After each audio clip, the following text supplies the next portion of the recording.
bagay na bagay, pink, sa atin na ganyan. Hindi ko wala, hindi ko nasabihin nun, ano? Bagay ko daw yung pink. Pero sa loob-loob ko, sabi ko, real men wear pink. Diba? Tama ko ba yun? Pero, kidding aside, ngayon kong panahon ng kaapat na linggo sa panahon ng Kwaresma, tinatawag ko natin Lentare Sunday, we are invited by the Lord to pause from the many times na kalagi tayo pinagtitinginan natin kailangan magbago, kailangan magbalik loob sa Diyos. Bukod po sa ating pagpapilitensya at pag-aayuno, inanyahan tayo ngayong linggo na ito na magbalik tanaw sa lakbo ng pagmamahal at pag-ibig ng Panginoon para sa atin. At napapanahon po siguro na ngayong po panahon na ito, kakulay po ng ating kasuotan ang tema ng ating pinagdiriwang. Kulay ng pag-ibig, kulay ng pagmamahal, kulay po ng tabi ng pagmamahal ng mga nasakit sa atin ng Panginoon na lubos na sumasa atin. At ano po ba ito pong pinapahayag natin ng pagmamahal ng Diyos para sa atin? Narinig po natin sa ating Ebanghelyo, yung pong pinakasikat siguro verse sa ating Bible, no? For God so loved the world that He gave His only Son, so that everyone who believes in Him might not perish, but may have eternal life. Kahit siguro Kristiyano, kahit pa paano, maibabalik ito. Dumating si Kristo sa piling natin para bigyan tayo ng magandang buhay. Buhay na may kaganapan. At lahat ng ito dahil sa pag-ibig, dahil sa pagmamahal. Ang parang isang teleserye sinusubaybayan doon dahil sa pag-ibig. Kahit na po yan si Father, pamisan-misan nanonood pa rin siya. Pero ang kwento po natin ngayon, ito po yung kwento na nilalarawan sa ating tatlong pagbasa. Kwento kung paano ang Panginoon ipinamalas niya ang laking, lawak at lalim ng kanyang pagmamahal para sa kanyang piniling bayan, para sa mga tao na kanyang pinaglilingkuran. At ang paanyaya sa atin, siyempre ng Panginoon, ay matapos po natin maranasan ng umapaw ng pag-ibig na ito, inaanyahan din natin ibalik ito sa ating tao. Papaano po natin maisa sa buhay ang pagmamahal na ito, ang pag-ibig na ito? Papaano po natin maipapakita na tunay nga naniniwala tayo dahil tayo'y iniligtas at pinapasawasan. Iligtas ng ating Panginoon sa ating pagkakasala. Tandaan po natin ang Diyos dumating para iligtas tayo sa ating pagkakasala. At dito po natin makikita sa unang pagkakataon na ito na ang pag-ibig ng Panginoon ay may kaakibat na paglilingkod sa kanyang kapwa. Hindi po ganap, hindi po totoo ang pagmamahal ng isang tao kung wala pong kalaki na paglilingkod, pagmamalasakit sa kanyang kapwa. Ano po ba itong pinupunto ng aking sinasabi? Service is an integral part of our commitment to love one another. Kung wala po sa ating kalooban, yung paglingkuran ng ating kapwa, wala po siguro lalim ang ating pagmamahal. Naalala ko po yung kwento ng lola ko, nung kung bata ako, kapag kapubata na kami, kaya namin si Lola. Lola, tikman na natin ang inyong niluto.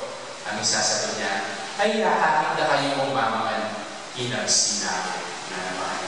Masaya niya kami, masaya daw siya pag nakita niya nabubusog kami kumakain ng kanyang hinanda. Pag nilingkod ng taus-puso, walang hinihintay na kabalik. Hindi purihin ang kanyang niluto, purihin ang kanyang pinaghirapan, kundi yung talagang pagbigay nga ng kanyang sarili. Paglilingkod sa ating kapwa. Ito daw po unang-unang tanda na totoo at ganap ang ating pag-ibig sa ating kapwa. Naalala ko po, yung isang kong kaibigan, may kaibigan ako na bagamat matagal kami nasa doon na seminaryo, pagkatapos namin kumrating ang college, tumigil muna po siya. Nag-volunteer siya kasama ng mga Jesuit volunteers ng Pilipinas. So, na-experience lang sa isang lugar ng Pilipinas. Sa pag-volunteer po niya, may nakasama siya ng isang ateistang babae. At itong babae nito, nagkamusta ng palagayan nito. Masaya sila sa isa't isa, at dahil sa loob ng isang taon, palagi sila magkasama. Medyo nagkakilulupan ang dalawang taon nito. Pero at the end of that 1 year na magkasama sila, napag-desisyon na itong kaibigan ko, babalik ako sa seminaryo. Tinawag ako ng Panginoon, paglilingkuran ko siya. Ang tanong sa kanya ng babae, how will my life be without you? Sabi ka doon. So parang cheesy ng konti, pero minsan totoo rin. Parang kulang ang buhay natin pag wala yung tao na talagang nagpapasaya sa atin, nagpapaligaya sa atin. At masasabi ko nasa hustong edad naman sila para makapag-desisyon para sa sarili nila. Pero hanga po ako dun sa sinabi ng aking kaibigan. Alam mo na importante ka sa akin. Mahalaga ka, special ka sa akin. Pero ang paanyaya sa akin ng Panginoon, hindi lamang ikaw ang aking paglingkuran. Hindi lamang ikaw aking mahalin. Ang paanyaya sa akin ng Panginoon, mahalin ko ang mas nakararami. Mahalin ko dahil ang umapaw ay naranasan ng pagmamahal ng Panginoon. Ang paanyaya sa akin, balik ko dito sa aking kapwa. At ngayon po, alam nyo, mabuting pari ko ngayon. At tinutukoy kong kaibigan. Isa po siya sa mga tinitingala ko. May prinsipyo, may paninindigan, at kaya talagang pakatawanan ang kanyang desisyon na paglingkuran ang ating Panginoon. Ganito po ang aking pagtingin sa pag-ibig. Ang pag-ibig, hindi po ito namimili lamang ng mga tao na nagtutugod sa atin. Ang mga tao, kinatutuwaan lang natin.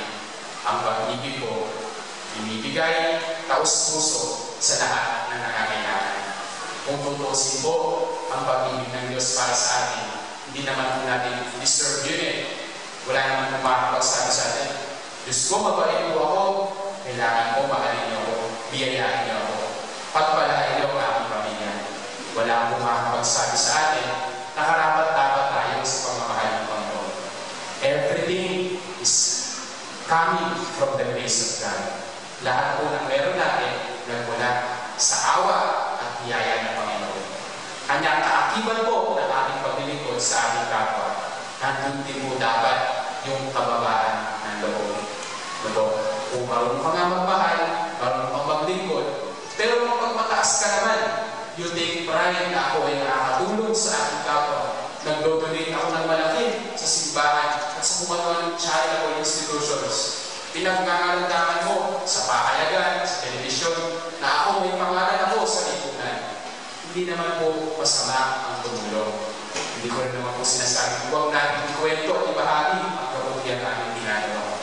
Ang pinutulong ko, huwag po sanang pumasok sa ating kokote na tayo ay magaling, tayo ay importante, at hindi na tayo pwede maglingkod sa ating kapwa. Lagi po minsan, pag tinatanong mo ang mga mag-asawa, mga kakasal po, ano para sa iyo ang pagmamahal? Siyempre, di ba, medyo mahihiya ng konti. Yun po, Father, pagmamahal. Itong gagawin kong lahat para dun sa iyong iniibig. Di ba, sabihin ka, kahit buong buhay mo, yaanay mo para sa kanila. Ganun daw ang pagmamahal. Sarap sa ating pakinggan. Pero dahil po yung mga matagal na mag-asawa dito, kung yun lang po ba ang pagmamahal? Yun lang po ba ang sikreto ng matagal na pagsasama? Paano po pag dumating na yung punto na sawang-sawa na kayo? Diyos ko, isang araw na naman ang binigay sa akin, itong tao na naman ang aking kapatid. Kunin na po, Panginoon ko, itong katagong ito, maawa kayo sa akin. Mga kapatid, paminsan-minsan darating po yung pagsubok sa ating magsasama. Kung wala po yung kababaan doon, kahit hindi doon may kasalanan, na makipag-ayos ka, na ikaw na yung gawa ng unang hakbang para magkasundo kayo. Abay sa palagay ko, hindi magtatagal ang inyong pagsasama. Ang madalas kong makakalimutan ng mga kabataan na yun, akala nila ang pagmamahal, pag-ibig, basta gusto nila isa't isa, solve na ang lahat. Nakalimutan mo nila na ang pag-ibig, pagmamahal at pagbibigay ng sarili, may kailangan kong commitment, responsibilidad na pagkakawakan mo pang-araw buhay. At itong mga bagay-bagay na ito, magiging magaan lamang para sa bawat isa sa atin kung meron po tayong nababaan loob. Magpatulong sa biyaya at grasya ng Panginoon, nababaan loob na magbigay ng ating sarili sa ating kapwa.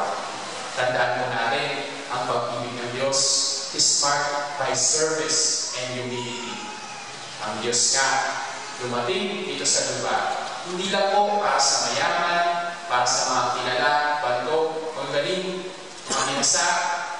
Ang Panginoon po, dumating siya ng una sa lahat para po sa mga mahihirap, para po sa nagugutom, para po sa may sakit at mga kasalanan. Dahil alam natin, ang awa ng Diyos, sobra-sobra, nag-uumapaw, hindi lang po para sa mga lumalapit sa Kanya. Ang awa na ito ay umapaw para po dun sa mga tao na nakalimutan na rin siya. Mga kapatid, ngayong libong ito, isa itong panahon na kailangan tayo magsaya dahil pinapaalala sa atin, pinapaanyaya tayo ng Panginoon. Alalahanin natin na ang Diyos ay makapaging, ang Diyos ay mapagmahal at ibinibigay ang lahat para sa atin. Nang sa gayon, sa susunod na mananasan natin, pagsubukan sa buhay, sa susunod na lubaan tayo sa kadiliman ng ating mga kinakaharap sa araw-araw, matandaan natin na ang Diyos ay sumasabi na dumating na ang liwanag. Ang paanyaya na yun, marunong po ba tayo kilalanin siya, piliin siya sa lahat ng oras at pagkakataon. Alam niyo po, nakakalungkot, pag minsan-minsan may marinig akong kwento tungkol sa mga kapatid ko rin pare. Sabi nila, si Father ganito, si Father ganyan, pero mga kababalagpang ginagawa. Nakakalungkot dahil alam ko sila mismo yung mahihirap na maglingkod, umakay sa ating bayan. Naggawa ng mabuti para sa ating kapwa. Pero paminsan-minsan, kung sino ba yung hinirap, kung sino ba yung dapat na nangunguna sa kabutihan, sila ba yung nalalaba? Hindi ko po sinasabi, malinis ako at walang bahay ng kasalanan. Ang sinasabi ko, even the best of them, nangyayari po yung pagsubok na dadapatin ko yung mga tao. At ang paanyaya sa atin, ang ating Panginoon, sa gitna po ng kadiliman na bumabalot sa ating lipunan, kahit gaano parang hopeless ang sitwasyon, sana po manatili tayo nakaanib sa liwanag ng pag-ibig at pagpapalasay na dala-dala ng ating Panginoon sumasaan. Ngayon pong linggong ito, hari na lang ating madalangin. Mabalot tayo ng pagmamahal, ng pag-ibig ng Diyos, at ang pagmamahal na ating naranasan, ibahagi natin sa ating kapwa. Lalo-lalo na doon po sa mga nagugutom, nangangailangan ng paggalingan ng ating Panginoon. Amen.